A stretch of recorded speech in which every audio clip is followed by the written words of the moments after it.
Hi everyone, I'm Mahabeli from the American University in Cairo, and I'm here to introduce my friend Jim Groom. And you can't introduce Jim Groom in a very traditional way, so I'm going to start with this. He recently wrote a blog post about how bad things happen in threes, so I'm going to introduce him in threes, but they're a good set of three threes. So the first one is just the formal things you need to know about Jim. He's the co-founder of Reclaim Hosting, which is a hosting company that, first of all, offers affordable hosting for higher education institutions, and it's very easy to use, and I'm a big fan, and I think I'm one of the first users, right? Before that, he was at the University of Mary Washington, and he was the director of the Center for Teaching and Learning Technologies, which, by the way, those of you who went to DigFed Cairo, that's now Jesse Stommel's job. And when Jesse took that job, I found out that Jim's coming to Italy. So I said, let's have him here, and he agreed to come, so that's great. And the third thing, which is maybe what he's most famous for, is that he was the person who started the DS-106 course, which he says is not a MOOC, but it's open, it's online, it's pretty big. And it's kind of like a course, except that it's for life and it never ends. But he might talk about that a little bit today when he's talking about small. And then I want to say about 3 good things that are happening today with Jim. There's the Keynote now, and this is live streamed so virtual people can watch and participate using the hashtag AMICALNet and ask questions on YouTube. Then there's a virtually connecting session with Jim right after that, and then after that I'm doing a session with Jim, which is also going to be live streamed. So you're welcome if you're on site to join those, or if you're online to join those as well. And then 3 just funny things about Jim is, for someone who's been in technology for this long, until last October, he had never had a cell phone. And I wanted to tease him about that, but now he has a cell phone. Apparently they don't let you into Italy without a cell phone, do they? So now he has one, I can't tease him as much.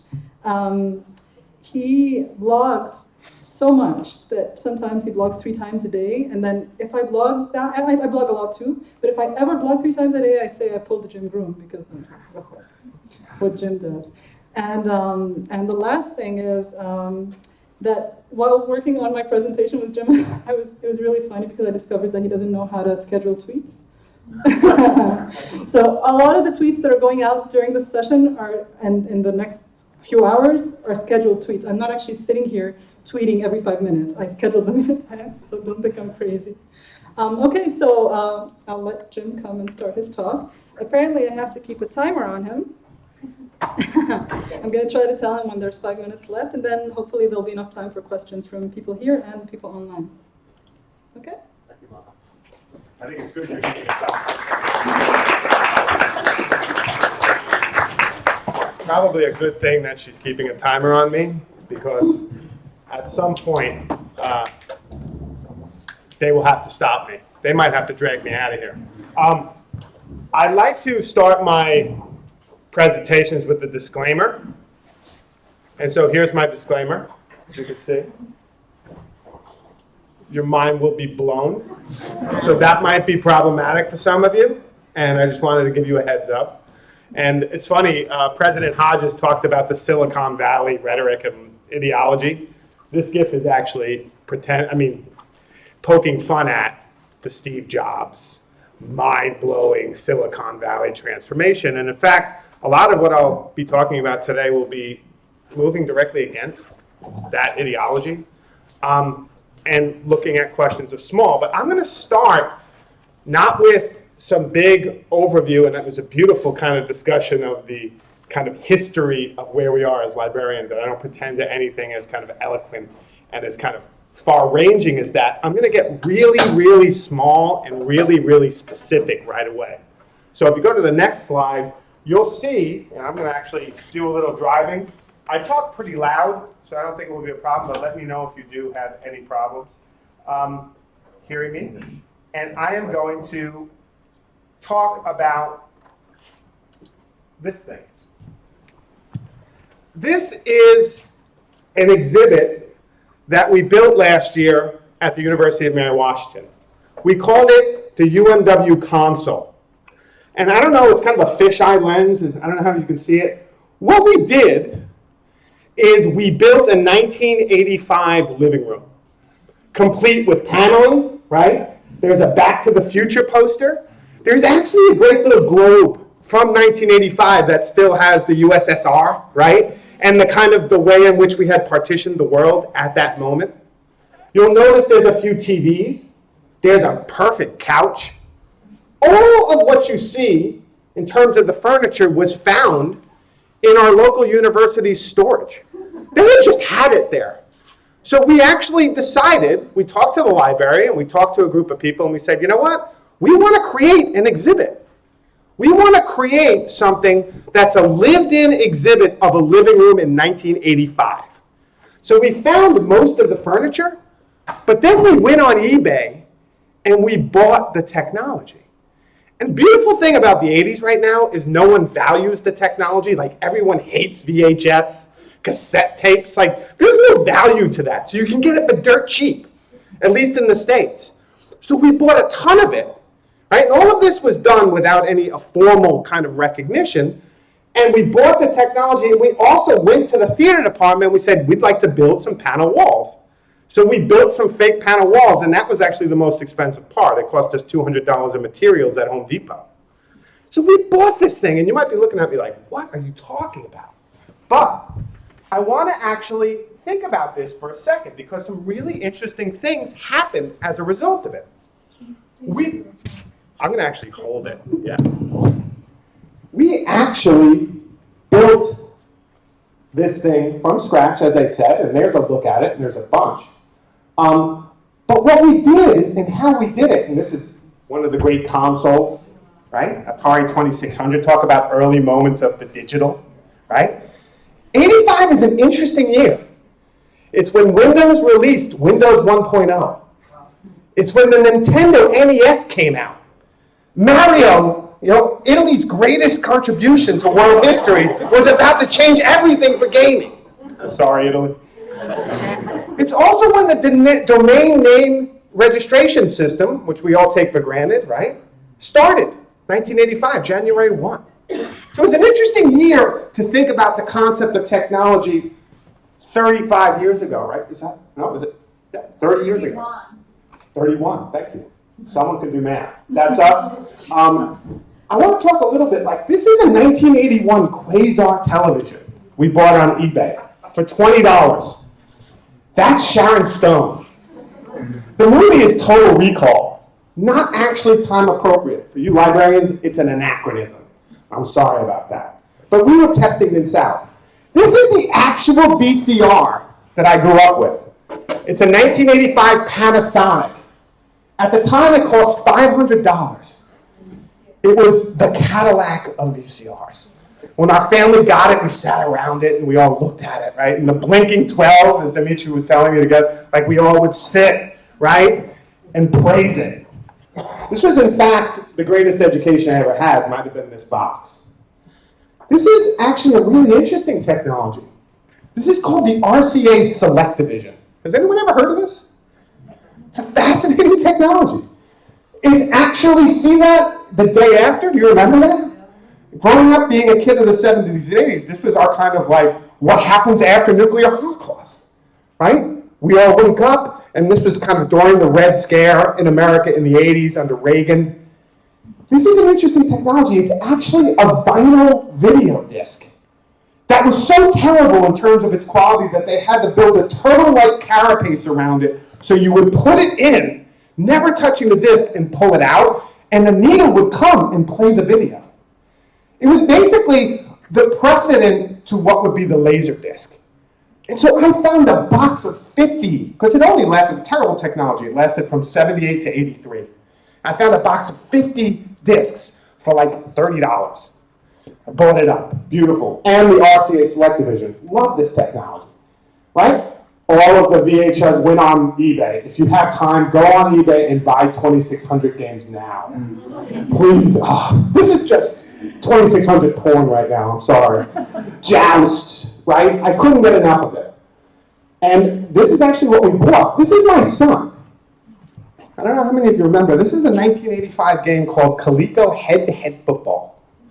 Early digital game, right? Where you were these little, this is American football, so it might lose some context, but you were these little kind of digital LEDs that would run around. It made no sense. He became completely addicted to it. Playing a 1985 quasi-digital game. It was really interesting, right? And This is another digital game, a thing we bought. That's not digital at all. In fact, it's entirely analog. It's called Blip. And it's like ping pong. Right, boop, you go thing, and then you click another button, boop. I've never seen anything more analog. They call it the digital game. It was interesting because in 1985, I think there was some real dissonance about what digital meant. How did we understand digital? Most of the technology we're using at the time was still analog, right? And that brings me to the real, what I thought was, and we have actually, interestingly enough, faculty coming to us, bringing us their Atari 2600 games. This is history professor Sue Fernsetner, who's like, I want to donate a game to your exhibit. Because our exhibit was completely hands-on. You were pushed to use the technology. And what happened that was interesting around the community is our students and our alumni started donating stuff they wanted to get rid of, right? So we had a Commodore 20, a VIC-20 right there you could probably see. We have a Coleco, Vectrix. We have a whole series of those Select Divisions. Someone brought the Globe. All of this stuff was actually being built as a community exhibit. It was really kind of, for me, compelling. And that was actually a TV dedicated by one of the assistants, and there's us building the walls. I think the coolest thing about the exhibit and the whole thing we had done is one of the professors, Zach Whalen, whose idea it was to kind of build this, had his students create actual content out of it. Go in and imagine it. Now you'll see here, this is a TV with Young and the Restless. We brought in a video artist who, what he did, Michael Branson Smith, he programmed 20 hours of TV from 1985, including commercials. And it's really interesting what happened. He went in, he took a whole CBS, the whole lineup for the day, and we broadcast it in the living room. So when we turned on the TV, it was broadcasting real TV from that day. And what he did, and it's interesting, is you started to get these fascinating visuals, right? We were talking about Iraq as our allies in the Middle East in 1985.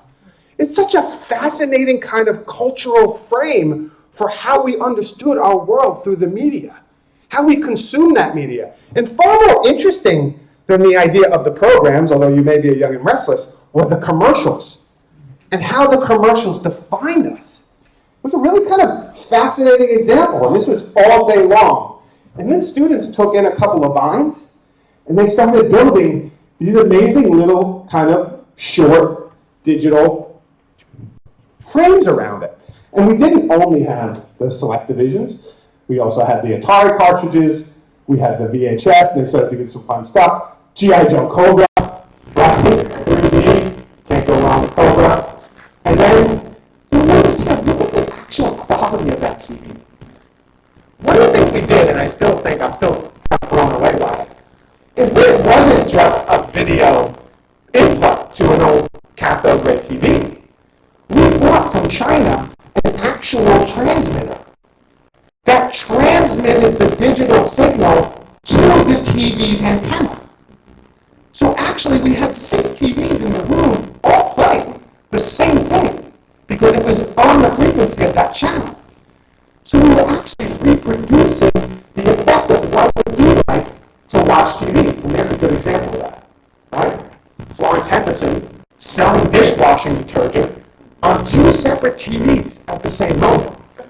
Now think about this. What if you actually had more than one frequency with more than one channel? And what if you built a whole community of people programming your cultural context that you got through television? And how that actually created meaning for you in 1985. Because what we learned quickly about 1985 is that the focal point of media was not the internet as we know it now, right? It was actually television. And without television in this context made no sense. So what we tried to do is reprogram and build out the television. And this is something we could do through just historical archives and looking online and searching newspapers and seeing what was played and when.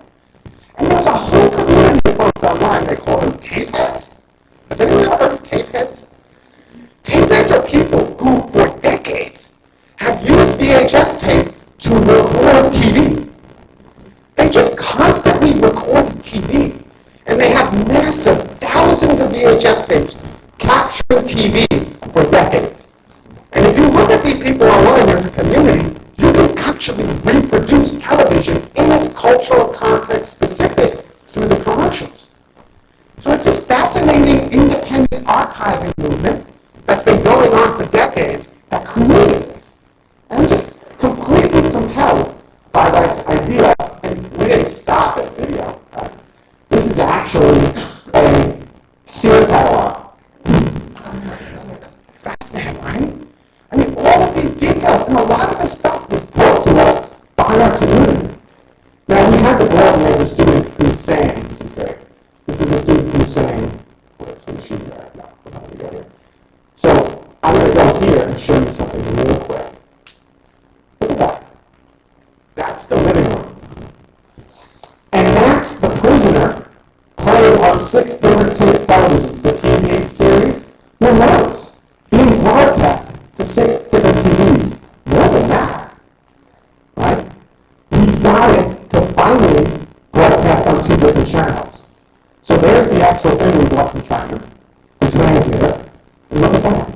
We have television on 2 different channels, transmitting. Fascinating to me. Now, this was all done under the gun, right? We did it for no money. We did it for fun.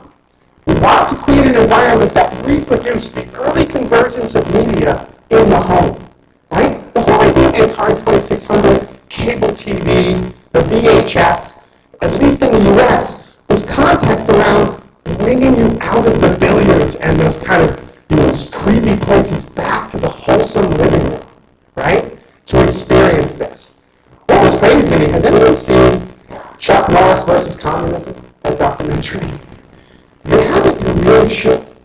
Chuck Norris versus Communism is about how a bootlegging vision of the VHS that started in Romania changed the way in which they understood their culture to some degree. What happened was, they bootlegged a whole bunch of American VHS tapes, particularly Chuck Norris films. Don't ask me why. And what they would do is, this became a kind of network of sharing these VHS, and the actual VCR was extremely expensive. They would buy it, and then they would have showings in local living rooms, and people would pay.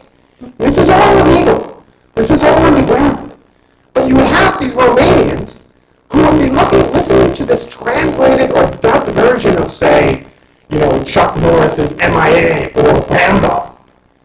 And the actual translator, the dubber, was this woman who worked for this guy who started this movie.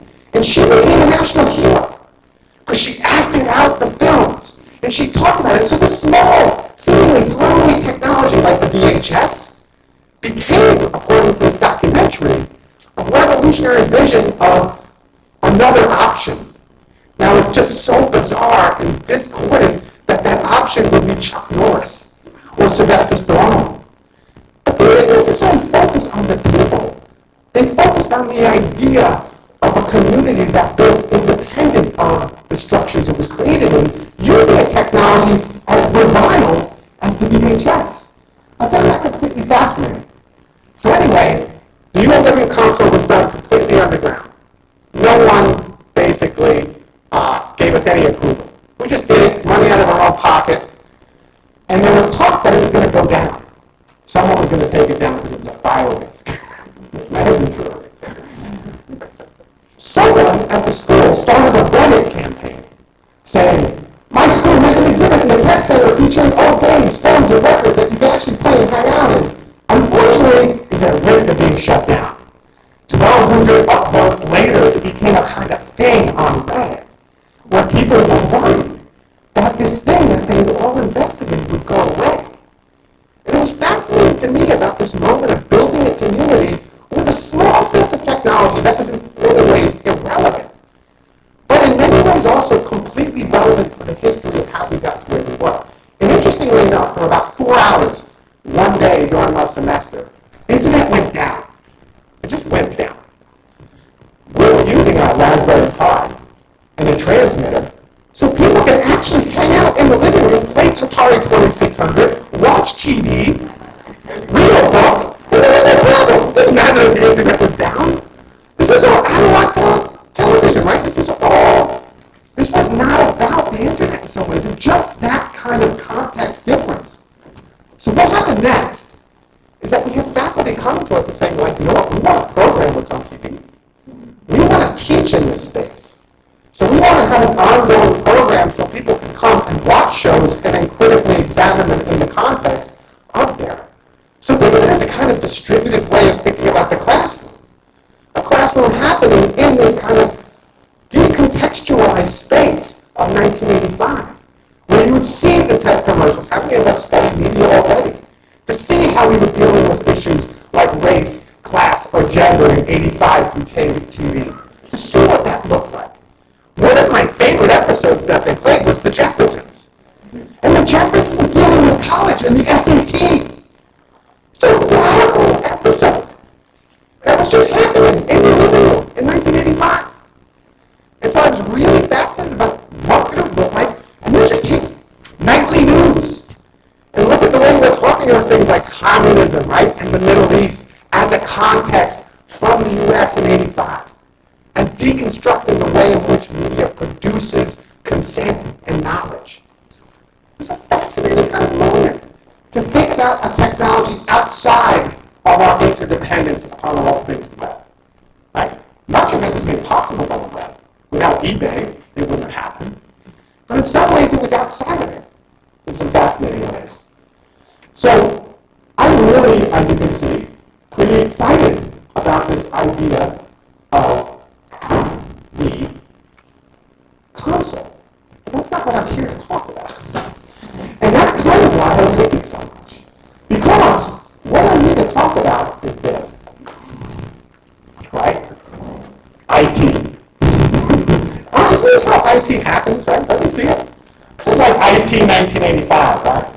The white dude, beard, balding, looking at something, maybe playing Pong, right? Like this kind of vision.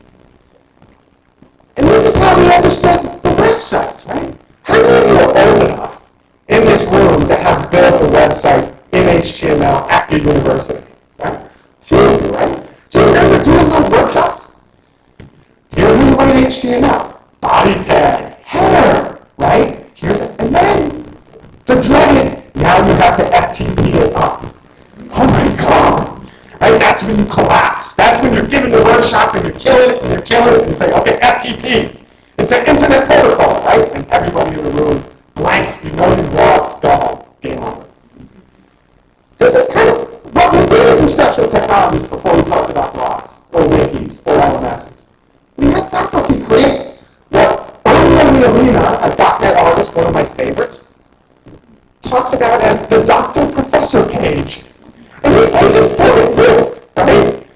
He's probably 25 years older now. But it doesn't matter, because he would never update this page, because he had to FTP it. It didn't matter.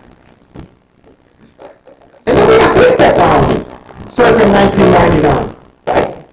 And we're still recovering from this thing. It's called the learning management system. A great big black box where we put everything.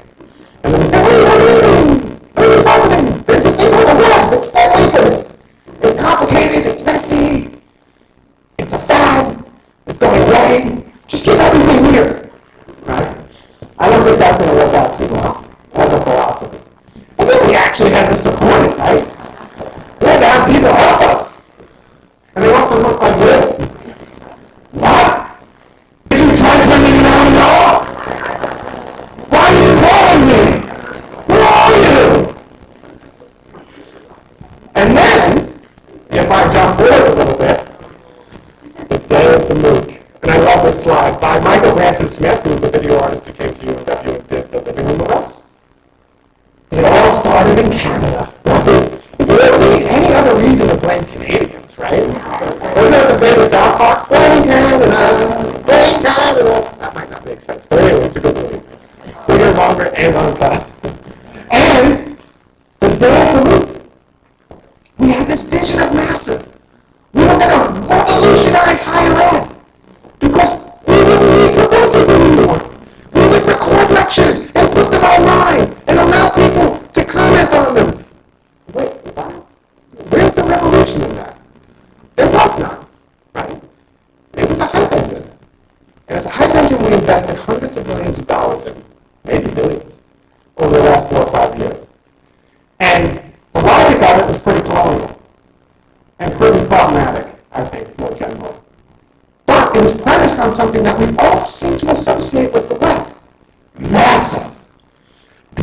massive innovation, right?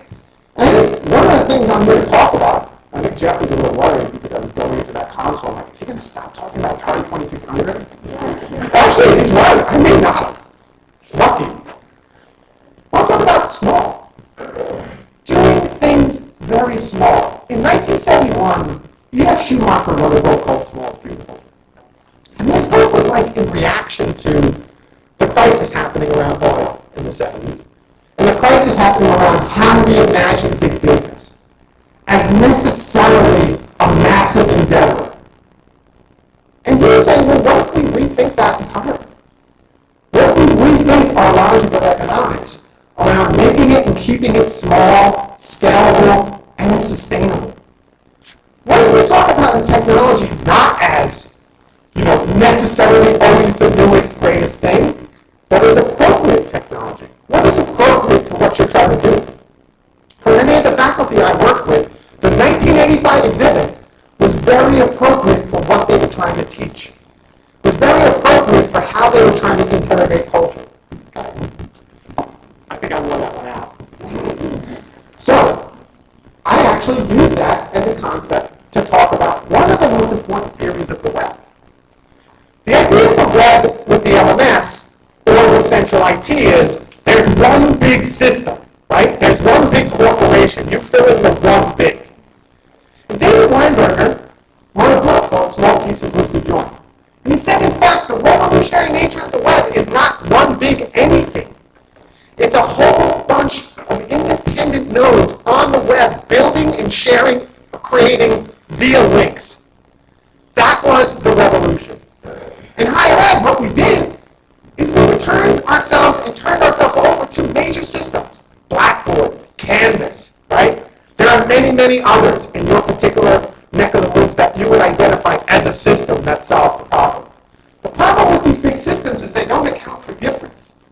They don't account for particularity, and they don't account oftentimes for innovation. So, at the job I did for 10 years, we decided we don't like the system we work with. According to great Black Flag guitarist Greg Ginn, if you don't like the system, quote unquote, build your own. Don't whine, don't bitch, don't moan. Build something. This is the web. We can do it. My dad's got a bitch and fix, so we can fix it. Right, anyway, that's the best times living in my heart. For those of you keeping track. So what do we do? In 2004, we got commodity web hosting accounts. Bluehost. $6 a month. All of the instructional technologists got an account. We got a domain, and we started building. We built MediaWiki installs, which is basically what's driving that kind of inconsequential site, Wikipedia. Talk about big tech, and I'll talk about Wikipedia. WordPress.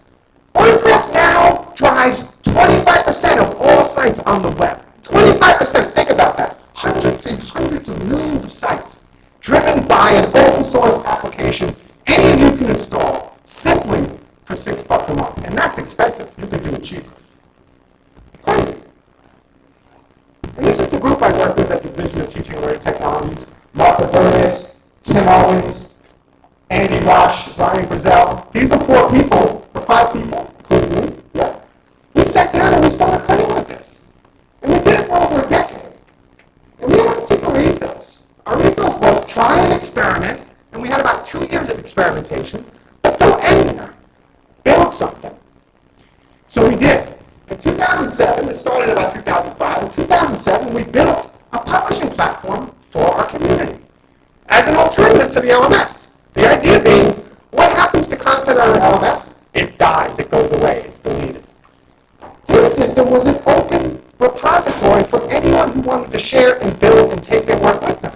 It was running on WordPress, and it cost us next to nothing to start. Even more interesting, at the University of British Columbia, John Beasley Murray and Brian Lamb, who is its instructional technologist, built an entire curriculum on top of Wikipedia. What they did is, they had their students go in and actually create articles for Latin American authors that didn't have articles, and wrote articles were terrible. These students spent a majority of their time in the library doing research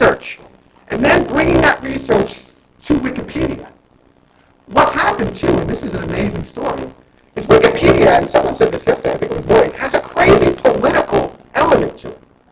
So they actually spent a lot of their time understanding how the system worked.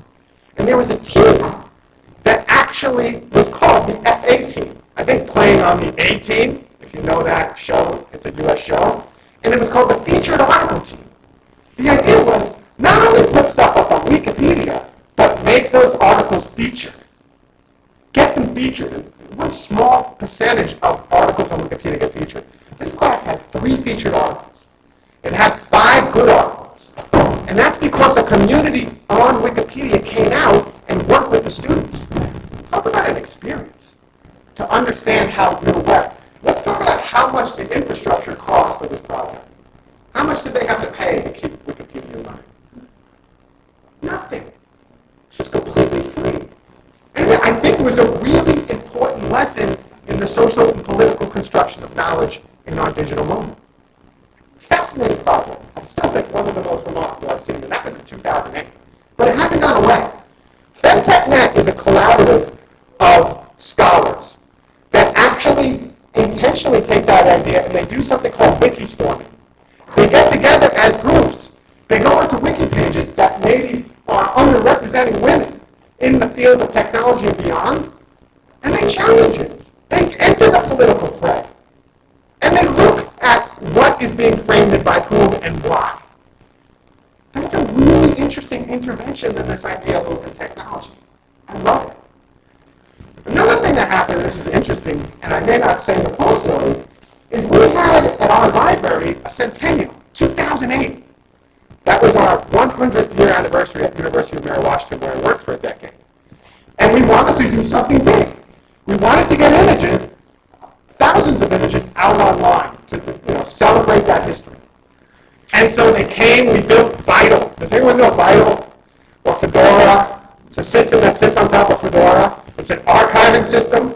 It's big. It's monolithic. It takes someone to run it. So we started building this. Investment, money, time. That person got another job and left. That archive for years sat dormant. So we put it all over Flickr. And we shared it. And if you look for the UMW Centennial now, the actual archive is up now. All of the images and all of the views are still on Flickr. And when you search on Google, you find everything, not only by Flickr, but by the students at UMW who blogged it. They are the trace of that history. The students and the faculty who wrote about it. Not the image in and of itself as this rarefied object that needs to be preserved. Interesting. But this was too big, right? And I'm playing with Steve Martin. I won't play the clip. Let's get small. It's this whole comic thing from 78. That was too big. Even having commodity web hosting where you do stuff, whether it be through a WordPress site, through an entire community, which we did, we wanted to think about it even more granularly. What if we gave every student and faculty their own domain of web hosting like we had as instructional technologists in 2005? What if I said to our faculty, we're not going to host your stuff. You're going to host it. You're going to build it, and you're going to take it with you. Same with the students. And this is what we call a personal cyber infrastructure. And this is an article from 2009 written by Gardner Campbell that kind of talks about this philosophy. And out of it came this beautiful monster beast, and I know that someone in this room actually came into contact with them through this class, and they're even sporting their DS-106 colors. So they may even stand up at some point and show off their DS-106 shirt. People call DS-106 a cult. I am not a cult leader. I just want to be on the record. I play one on TV, but I'm not one. What was DS-106? You guys are not laughing, so you must really think I'm a cult member. Okay. DS-106 was the actual realization of this idea of every student doesn't come onto my system. They get their own domain name, they install their own application, and whatever they do syndicates into a core site. Right? It's something called POSSE. I love the acronyms. Publish on your own site, syndicate everywhere. This is the web. This is small pieces loosely joined. You do your work on your site and link to it and click back. You own it. It's your personal archive. Because for me, the only thing that's ever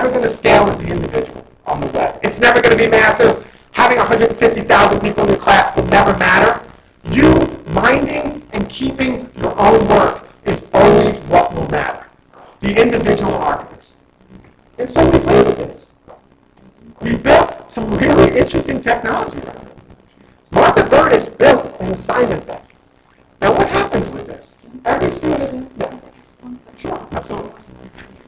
So while they're talking, do you mind if I talk about it? So let me talk about this assignment bank for a second. The assignment bank, Martha Burns built it, allows you on your own site with 2 tags to publish your post onto this DS106 course site. And when you do, that assignment becomes part of an assignment bank. How many of you have ever seen a site called Ravelry? The knitting site. Anyone into knitting? We took this idea from Ravelry. Ravelry is brilliant. People create this sweater on a certain pattern, and then they share the sweater. And people are like, that's awesome, I want to try that. And so they look at what you did, and then they play off it. And this particular sweater becomes something potentially tens or hundreds of other people do. And so the actual sweater is the assignment. Well, we did the same thing, but we did it with GIFs. We did it with visual assignments, video assignments, audio assignments, you name it. People would do an assignment on their own space, share it out, and other people would riff on it. And so when you went to the assignment bank, you would see all the different assignments people did. It's pretty cool. And I'm going to show you that. So for example, in the US in the 80s, I'm stuck in the 80s, we had these read posters, right? Where people would be like, X reads, right? So we had an assignment someone created, because students create the assignments. It's not my assignments. It's the community's assignments. Someone created this assignment. You'll see there's an Atari 2601. And you'll notice here, this is the assignment. So far, you'll list all the people who've done the assignment. Will be listed right there. And students aren't given to do these assignments. They're given do X amount of stars, which are difficulties of the assignments. And once they do, sorry, let me go back here. And once they do, you see all the people who've done that assignment. What we realized with the read assignment is that students in 2nd grade at various primary schools were doing read assignments and submitting them to DS106. So we have this kind of course infrastructure that primary school students were actually helping us build out. And that idea that this wasn't limited to any one group was fascinating. The class also had a radio station, built in British Columbia by Grant Potter. So as on the fly, we were actually starting to broadcast our audio assignments via the radio. Students actually built out a whole part of the course infrastructure called Inspire. 2 students, Rachel McGurk and Eileen McKenna, built out this space that allowed other students to share the work that inspired them. And that was actually part of our infrastructure. Now notice, our infrastructure is completely distributed. It's completely small. Students own their own content, distributed into DS106, and then it also happens in places like Twitter with hashtags, etc. One of the interesting things from an archivist point of view, because I will get to this, is that all the content students did on their own site was theirs and they take with them, but it was also archived on DS106 because of syndication. So everything that happened was still there. We didn't lose any of the posts. And so this led to our next experimentation, domain of one's own. What if we said everyone at the University of Mary Washington could get their own domain and web hosting, and we could give it to them for free? And they could actually build out their own digital identity. They could start framing their own digital footprint. They could start taking control. Faculty who wanted to work with Omega or WordPress or Scalar could. And they could do it through a single sign-on system within the university. And we did. And we had faculty started creating awesome stuff. Jack Bale's a librarian at UMW who does a lot of work on early baseball.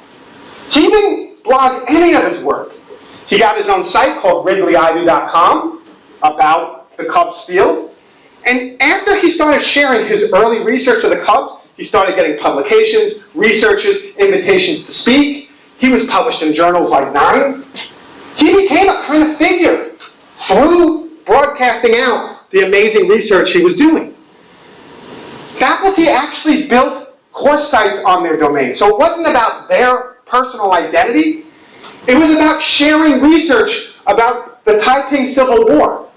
The faculty and the students at taipingcivilwar.org, you can search it, Taiping Civil War, this will be the 3rd site that comes up on Google.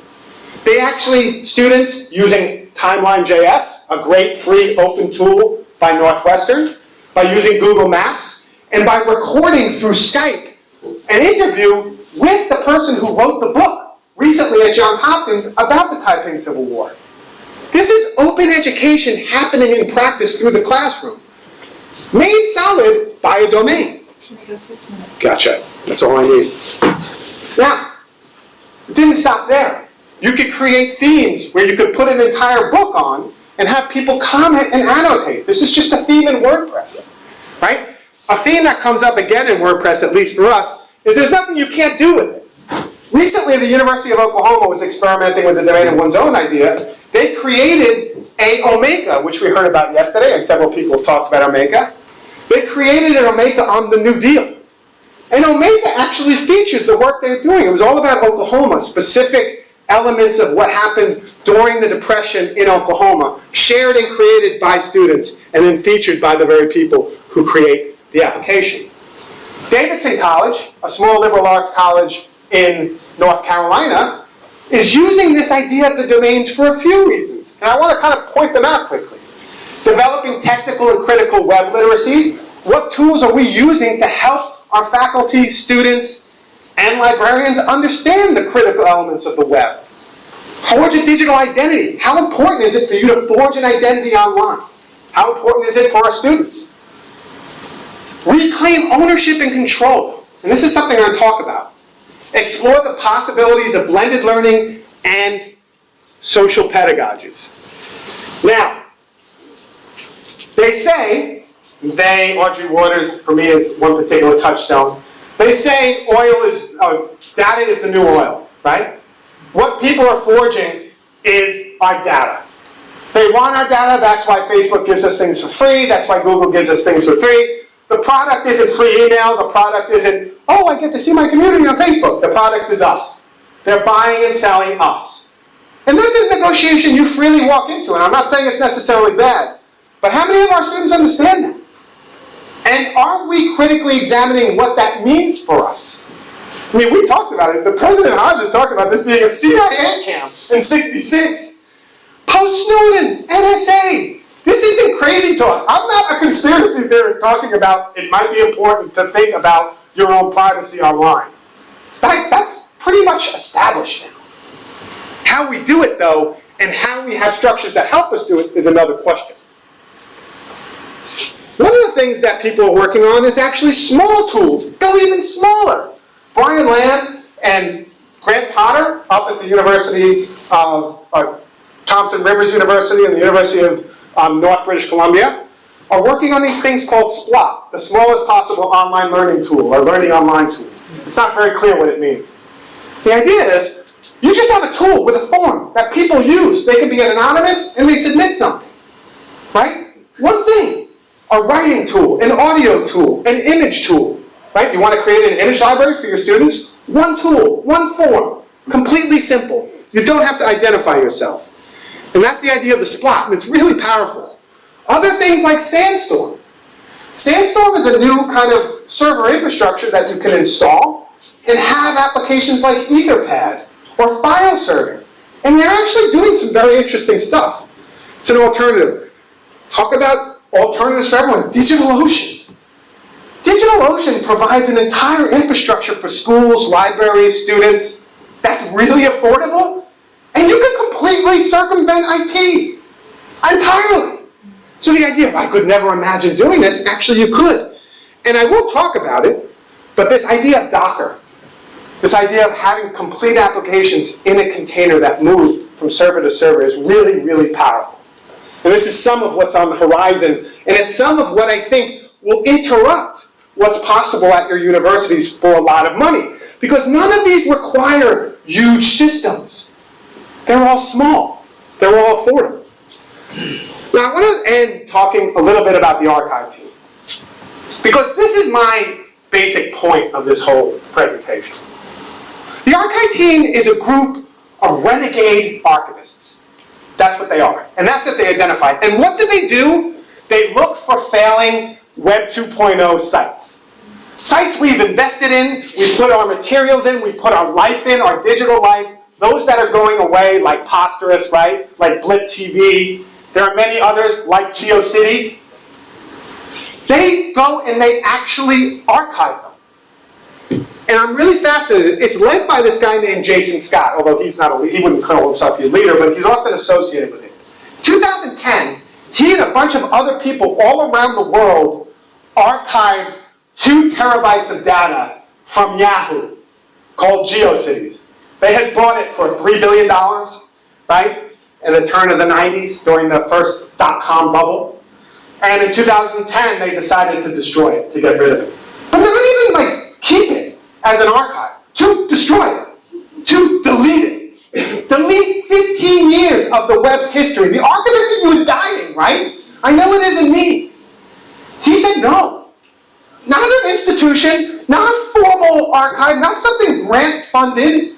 A few people around the world said, we want to save this bit of culture because it's important. And they did. They created the biggest torrent at the time, a 2 terabyte torrent with the entire history of GeoCities on it. Fascinating, right? And so this artist, who I talked about again, I'll talk about, Olia Lealina and her husband, Dragon Esplanade, created a site around it. They downloaded the torrent and they created a Tumblr. And what the Tumblr does, and it's one of my favorite Tumblrs, is it takes screenshots chronologically of all the sites ever created on GeoCities. It's an amazing project. It's an amazing integration and kind of excavation of our history. Talk about archaeology. That corporation, those sponsors that President Hodges talked about, was ready to delete all of that content. They didn't care. It took a group of rogue archivists around the web to save it. But I will stop, I promise. So you've been pretty good about trying to stop me. But I do want to end somewhere. And I want to end here. So I was working on my presentation last night, right? And I actually started in the beginning, right? What brought me to this whole Web 2.0? I'm not a technologist. I'm not a computer science professor. I'm a failed PhD in American history. I think that's pretty cool. Oh, I don't want to talk about her. Let's talk about me, right? But this is how I started. This is me and my son Miles, 11 years ago. We were there to pump you up, right? You ever see that one, right? Hans in France, right? This is how my whole web experience. My wife's family was in Italy. We created a blog in 2004 on WordPress and 2005 to actually communicate everything that was happening back, right? And so last night while I was working on this presentation, I was like, you know what? That site's offline. And I brought it back online. WordPress from 2008 was the last time it was basically updated. I spent my time thinking about that history I had with my family, with my son, with that personal, small history that got me interested in WordPress and started me on my career.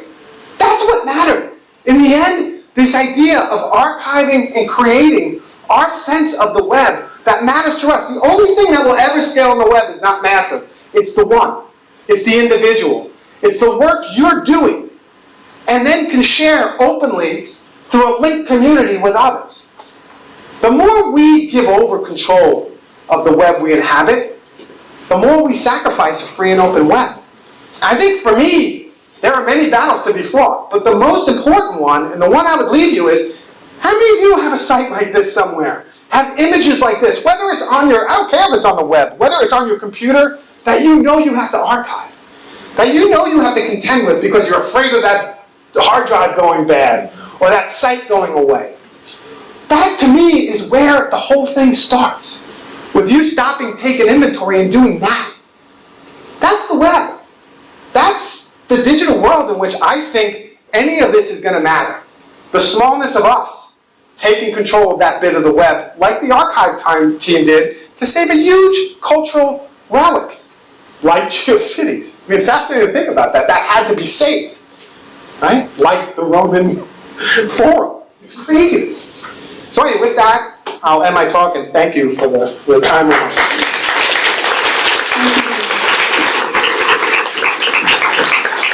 They told me to talk about Jim's obsession with the 80s when I was introducing him, and I should have done that, but you guys know it now. So okay, I'm going to take questions from the audience here, and you want me to go stand over there? See me. I'm going to walk around for people who want to ask questions. You can you say. So, I told you about the mind being blown. I wasn't kidding. So I'm not surprised. You're Jim, all you can use speechless. that mic. Jim, you see this mic? You can use that one for a Yes. minute, like the one right This here, one right and then here. I'll ask you to Okay. come here. But, I need to go over here. Yes. Thank you. Okay. And keep the laptop, because there are people asking questions on YouTube as well. Well, perfect. Okay. Okay, so there's one. Hi, Anthony.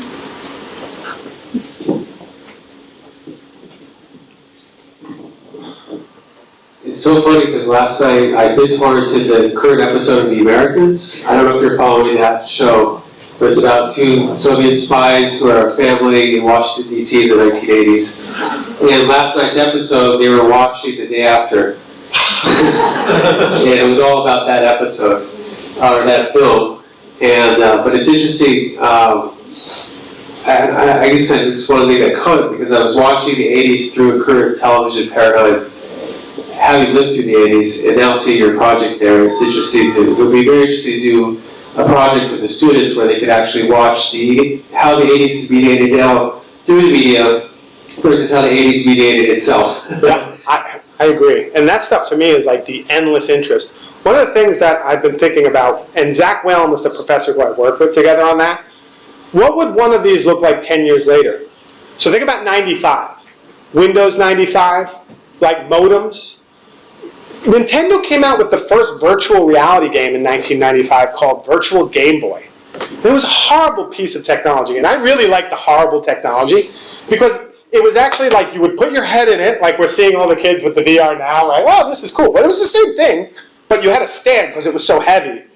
And it had a warning as soon as you got on that said, if you use this more than 15 minutes, it's at your own risk. Because it was all red vector graphics, and it literally messed with your mind. Right? Like I think virtual reality is going to do in general. And it would be like, we bought it with the idea that we're going to do one of these. Now I left Mare, Washington, but I just like the idea. And what I like is I speak specifically from American context. I'm a kid of Long Island, like that's what I know. But I was so fascinated why I wanted to mention the Romanian context is, for me that documentary was so brilliant because it framed the media that I took for granted in a totally different political and cultural climate, context that was fascinating. And it talked about the effect of media, both for good and for bad, on how we understand our particular position. And I just think like the idea of a rogue exhibit that people are engaged to use, for me that was the thing. Like they were like, well, people will steal stuff. It's like, all right, that's fine. The cartridge cost $1 on eBay. We can live without that cartridge. But to give them ownership, nothing got stolen. And we had students bringing in their Nintendo collection, their cassette collection, their records. And the students were interested in the 80s for the very reason you said. They didn't live through that, many of them. So they had no context to understand. Like watching them try and put in a VHS tape and play it was awesome. They're like, how does this work? And then we threw a beta tape, and they're like, what? And then the Select Division, they were sitting around it like it was the Coke can, and right, like the gods must be crazy. They're like, what is this, right? We have no idea. So it was a really fascinating way to think about how technology has framed who we are, but in a particular cultural moment, you know, there were instructional technologists in 1985. They were dealing with laser discs, right? They were dealing with early ideas of the internet, right? Before pre-browser, but they existed. Librarians were dealing with this same question. And I love kind of reframing the idea of history around this stuff. Because oftentimes, like President Hodges said, it's dehistoricized. It's the Silicon Valley narrative. Everything's going to blow your mind. Just get ready. Take it in. And I think, no, there's a long, and particularly with this group, there's a long and very particular set of histories around the development of that technology and what it means. And it's not unilateral, and it's not necessarily evenly developed, but all of those stories tell us something, you know, and so technology is the way to think through that story. But then also for me, I do think I came to the web as a preservationist. as an archivist. Like, I wanted to archive my kids growing up. And the reason I did is because I came up in a family of 7, right? Shanty Irish on Long Island, right? How many kids do we have? 6, 7? And then I didn't have any pictures of me because I was the 6th of 7. There's no pictures of me till I'm like 12. So my kid has like 50 million pictures because I was going to make up for what my family failed to do. So there's some weird like psychoanalytic stuff happening there too. But it actually is what, well, that's interesting, right? The individual reasons that drove me were particular. I think as everyone in this room has that reason for them. And that to me is the web. I love a web made up of a whole series of maniacs. Good maniacs, but maniacs, right? Who are generatively sharing their part of their experience online. And that's what the web always was for me. Yeah, I'm sorry. Hi, being both an archivist and an archaeologist and having a sensitivity for physical objects, I would like to ask you what you think the benefit is of what you did for this 85 room as opposed to an experience that would be completely virtual. Because when sometimes you talk to IT people, they think all experiences can be virtual. So you could create the same room in a virtual context. You could have, I don't know what an IT person would imagine, you could have videos showing you people of how they were using the devices. Sometimes it's very difficult to communicate with media department and persuade them that you have an old disk, that you want to do something with it, you don't want to throw it away. Yes. So I would like your opinion about the benefit of having this room that is physical and not virtual. You know, I'm a total fan of the virtual, so I don't want to be like, hey, you know, this could only be done physical. The problem is that everyone thinks there's a one-to-one relation between the physical and the virtual. There's not. Certain things in the virtual work beautifully. But you can't reproduce watching a student stumble to put a VHS tape in a player online. You can't do it. You can't reproduce how a Select Division disc works. You couldn't do that online yet. Maybe with virtual reality that will change. I don't know if we're there yet. But physically, you can't reproduce the smells. Like, the smell of a VHS tape is particular. The aura of cathode ray tube. Like, even playing Donkey Kong on an LED versus a cathode tube is a completely, radically different experience. And I know that sounds ridiculous, but it is.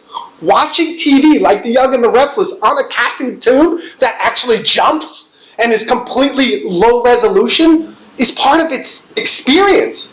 You can't produce that online. Not yet. Maybe you will. And I personally just love the physicality of the space with the students. Because we were all there, like, looking through, and then I would tell them, like, I'll beat you at Space Invaders, and I would, because I'm awesome. But, like, another thing, like Space Invaders. How many of you knew Space Invaders had 160 game settings? 160 game settings on Space Invaders. I know that sounds like, what are you talking about? Like, you could do double invisible for half the game. Like, there is nothing more complex than Space Invaders game settings. And you can't even begin to get into that with emulation.